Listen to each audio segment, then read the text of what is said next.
حسنین کریمین اور آگ اگلنے والا اژدہا۔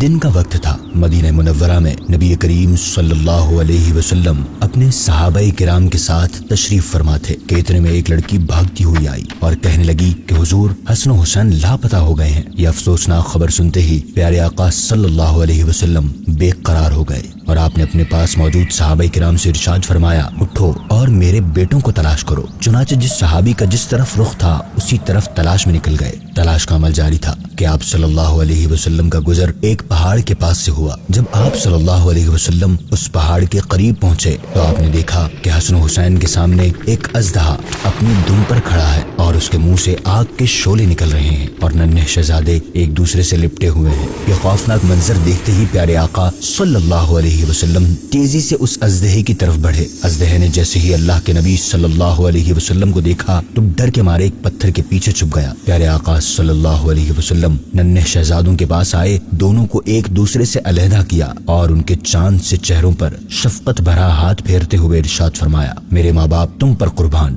تم دونوں اللہ پاک کے ہاں بہت عزت و عظمت والے ہو۔ اس کے بعد آپ صلی اللہ علیہ وسلم نے دونوں شہزادوں کو اپنے ایک ایک کندھے پر سوار فرما لیا۔ آپ صلی اللہ علیہ وسلم کے مبارک کندھوں پر حسنین کریمین کو دیکھ کر ایک صحابی نے عرض کی، اللہ کریم آپ دونوں کو برکتیں عطا فرمائے، آپ حضرات کی سواری کتنی اعلیٰ ہے۔ یہ سن کر آپ صلی اللہ علیہ وآلہ وسلم نے ارشاد فرمایا، یہ دونوں سوار بھی تو بہت عمدہ ہیں اور ان کے والد کا مقام تو ان دونوں سے بھی بڑا ہے۔